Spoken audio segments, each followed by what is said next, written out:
എടി നീ എവിടാടി? ഞാൻ വീട്ടിലുണ്ടടി. നിന്നോട് എനിക്ക് കുറച്ച് കാര്യങ്ങൾ ചോദിക്കാനുണ്ട്. എന്താടി? നിന്നോട് ഞാൻ ലൂസിയുടെ ഒരു കാര്യം പറഞ്ഞത് നീ എന്തിനാടി മിക്കിയോട് പോയി പറഞ്ഞത്? എടി ഞാൻ പറഞ്ഞിട്ടൊന്നുമില്ല. സത്യം പറയടി, നീ പറഞ്ഞില്ലേ? മിക്കി എന്നോട് എല്ലാം പറഞ്ഞായിരുന്നു. എടി അത് ഞങ്ങൾ എന്തോ ഒരു കാര്യം പറഞ്ഞോണ്ടിരുന്നപ്പോ നീ പറഞ്ഞ ലൂസിയുടെ കാര്യം ഞാൻ മിക്കിയോട് പറഞ്ഞതാടി. നിന്നോട് ഞാൻ പറഞ്ഞിട്ടില്ലേടി അത് ആരോട് പറയില്ലെന്ന്? എന്നിട്ട് നീ നീതുമോള് പറഞ്ഞതാണെന്ന് പറഞ്ഞ് അവളോട് പറഞ്ഞല്ലേ? എടി ഞാൻ അങ്ങനെയൊന്നും പറഞ്ഞില്ലടി. മിണ്ടി പോരുത് നീ എന്നോട് ഇനി മിണ്ടണ്ട, എനിക്കൊക്കെ ദേഷ്യം വരുവാ. സോറി എടി. എന്നാലും നിനക്ക് നാണം ഉണ്ടോടി അവളോട് അതേപോലെ പോയി അത് പറയാൻ? ചേടാ എന്തൊരു സ്വഭാവമാടി നിന്റെ. ഇനി ഞാൻ നിന്നോട് എങ്ങനെ രഹസ്യങ്ങളൊക്കെ പറയും? എടി നീ ചൂടാവല്ലേ. സോറി എടി, ഇനി ഞാൻ പറയൂല. ഞാൻ നിന്നെ നേരിട്ട് കാണട്ടെ, നിനക്ക് ഞാൻ ശരിയാക്കി തരുന്നുണ്ട്. അയ്യോ എനിക്ക് കലിപ്പ് തീരുന്നില്ല.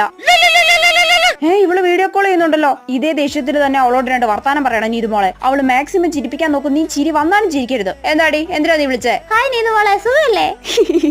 കോളി ചിരിപ്പിക്കാതെ. എന്നാ നിനക്ക് നേരിട്ട് പറയാനുണ്ടെന്ന് പറഞ്ഞേ. എന്റെ കലിപ്പ് മൊത്തം പോയി. അവിടുന്ന്.